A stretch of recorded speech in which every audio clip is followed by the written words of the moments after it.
Hello everyone, we are Group C. Today we will give you a presentation on the content of Chapter 27. First, I'm honored to introduce my group members. They are Lei Zixia, Qu Xiahao, Chen Yiyun, and me, Chen Jiaming. First of all, my part is a chapter summary. We can see the first part, the present value and the final value. Their difference is that present value is the present value of a certain amount in the future, and the final value is the total value of principal and interest calculated by compound interest in a certain period of time. Then I have just mentioned compound interest, which means that interest calculated on the base of the principal plus the principal, recounting the interest. And discounting is the process of finding the present value of the future currency. Here we have a simple formula. R is the interest rate, N is the year, and X is the amount used to calculate the present amount. Next, I'm going to talk about value of 70, which means the economic variable grows at X% per year, and in nearly 17 years over X, this variable. Then is risk aversion. It's quite simple, means people don't like uncertainty and bad things happening to them. We can see the graph on the right. The line become more and more flat, so it loses $1,000 utility, then winning $1,000 utility, because the marginal utility is decreasing. So this graph reflects that people are risk aversion. Next is two insurance market question about the ability to spread risk. Adverse selection means that high-risk people are more likely to buy insurance because they are more likely to benefit. And moral hazard means that people become less motivated to be careful after they have bought insurance because they get insurance company to settle claims. And here is diversification, which means reducing investment risk by diversifying into multiple assets. We can also see the picture on the right where the risk of an investor investing in a stock is high, and as he invests in more and more stocks, its risk continues to decline. And next is the final part, fundamental analysis. Is based on the intrinsic value of securities, analysis of the factor affecting the price trend of securities to determine when to buy, and people like undervalued share. Thank you, my part is over, and welcome my next group member. Hello, I'm Olivia. Now let me show the answer about problems and application question 4. Imagine that you tend to buy a portfolio of 10 shares with some of your savings. Should the shares be of companies in the same industry? Should the shares be of companies located in the same country? Explain.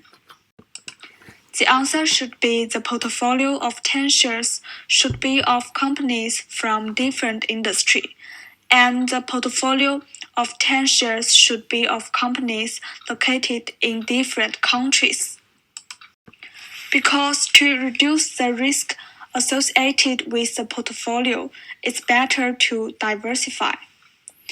According to the knowledge we learned from last lecture, we should know diversification cannot remove aggregate risk, but it refers to the reduction of risks. achieved by replacing a single risk with a large number of smaller, unrelated risks. Now look at the graph. Firstly, we should know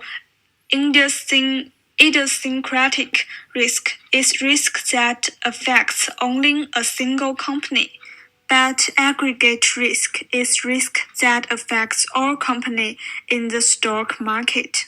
From the graph, we can clearly see the risk will reduce as the increasing of the number of shares in the portfolio. In other words, increasing the number of different shares reduces the amount of risk in a financial portfolio, but we should remember it doesn't eliminate it. Now welcome my next partner. Good morning, everyone. My name is Rocky. Today I will solve the question A, and B. For question, one company exclusive buy and sell shares based on private information they obtain as part of their jobs. They are engaged in insider trading. Question A. Give an example of inside information that may be used for buying or selling shares. For example, news about the new product being developed. Apple. We both know Apple II is the first popular microcomputer made by Apple. It made Apple become a successful company. So if you know the news in advance and buy their stocks, you will get a high return. And the second one, future plans and the policy of the government. For example, supporting the development of the new energy. If you know this in advance and buy some popular new energy company stock, you will get a high return. And the third one, company financial situation. It's very important news for the stock. If you know one company financial situation, you will according to this to get the more information about this company. For example, you can get they get a high investment from the other company, or the company faces bankruptcy. You can avoid the risk or get a high return.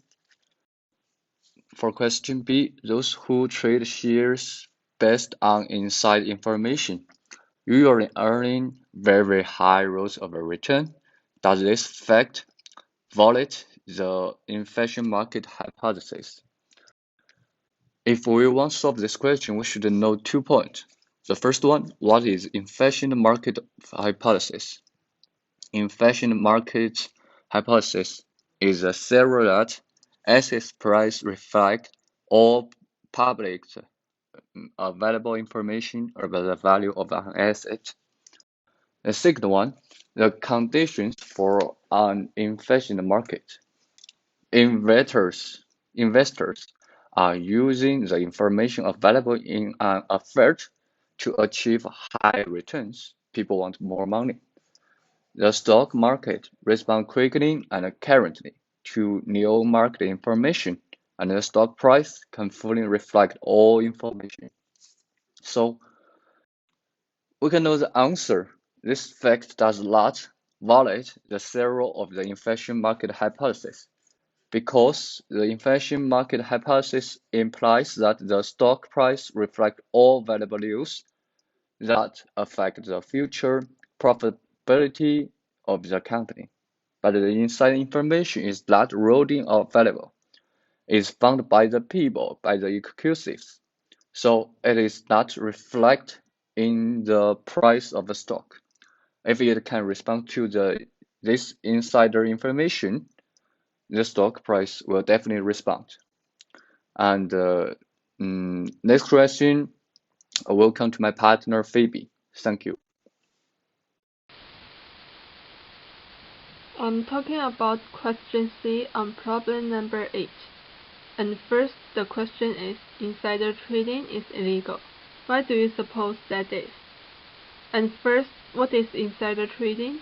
Insider trading is when an insider buys or sells securities or help others based on inside information. And secondly, why it is illegal? Because it violates the principle of openness, fairness, and justice of the securities market, and seriously affect the function of the securities market. At the same time, insider trading makes the formation of securities price and index lose timeliness and objectivity. Eventually, the stock market will lose its function of optimizing resource allocation and serving as a barometer of national economic. So, insider trading inevitably damages the order of the securities market. On the other hand, insider trading is illegal because it gives some buyers and sellers an unfair advantage in the stock market, and that's the reason why the insider trading is illegal. And here are the extra questions. What is diversification in the economic?